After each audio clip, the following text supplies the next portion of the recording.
আমার পাশে তার বিশাল ইচ্ছায় এই কাজটা হয়েছে। অনেক দিন ধরে অনেকের ভালো লাগার জায়গাটা খুঁজতে গিয়ে নিজেদের কিছু ভালো লাগার জায়গাটা মানুষের সামনে আনতে পারছিলাম না।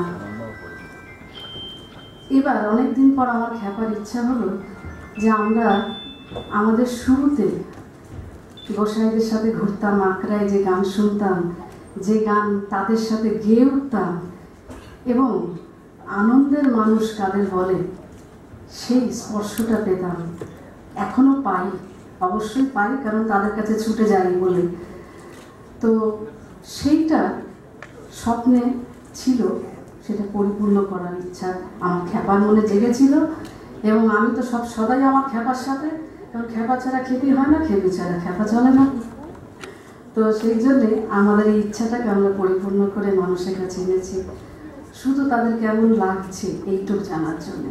অন্য কোনো কিছু চিন্তা করে আমরা কাজটা করিনি। এবার আপনারা শুনবেন, আপনারা শুনলে আমাদের অনেক কিছু পাওয়া হবে, প্রাপ্তি হবে এবং স্বপ্ন সার্থকের দিকে আমরা এগোবো। আমার খ্যাপা অবশ্যই কিছু বলবে, কারণ এটা প্রথম স্বপ্ন ছিল। এই শ্রদ্ধা সঞ্চারিত হয়েছে আমার গুরু গোসাইদের। যখন সনাতন গোসাইয়ের আকড়াতে গেলাম, তিনি একটা কথা আমাকে বলেছিলেন যে বাউল গান শুধু গান নয়, বাউল গান দিয়ে লোকশিক্ষা হয়। স্বয়ং রামকৃষ্ণদেব নীলকণ্ঠের গান শুনতেন। তো সেই জায়গা থেকে আমাদের একটা দায়বদ্ধতা ছিল। এবং আমার গুরু গোসাইরা আরও বলেছেন, দেখো তোমাদের যে সম্পদ দিয়ে যাচ্ছি আমরা জানি তোমরা সুযোগ্য উত্তরাধিকারী হবে, সেই সম্পদকে তোমরা মানুষের কাছে পৌঁছে দিও। তার কারণ বাংলার এই সংস্কৃতি, এই মাটির গান, এই ধুলো মাখা এই হৃদয় আস্তে আস্তে হারিয়ে যাচ্ছে। দীর্ঘ 35 বছরের গবেষণায় অনেক কিছু দেখেছি, অনেক কিছু জেনেছি। গুরু গোসাইদের পায়ের কাছে বসে শিক্ষা লাভ করেছি।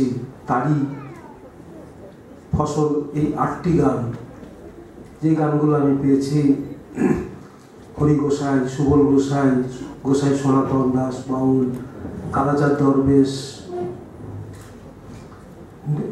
আমার দীক্ষাগুরু সাধন দাস বৈরাগ্য, মাকি কাজুনি, এদের কাছ থেকে। বা আরেকজনের কথা না বললেই নয়, বাঁকুড়ার অন্ধকানাই, এদের কাছ থেকে এই গানগুলো পাওয়া। এবং এই গানগুলো তারা যখন নিজেরা গুরু গোসাইরা বসতেন নিজেদের মধ্যে গান গাইতেন, তখন সেই সব গান, যেই গানগুলো অনেক বাউলরাও জানেন না এই গানের কথা, সেগুলো সেই সম্পদকে তুলে আনতে পেরেছি। অনেক দিনের স্বপ্ন ছিল। আমার বোন শ্বেতা এই রাগা কোম্পানিতে সিডিটি প্রকাশ করে আমাকে ধন্য করেছেন।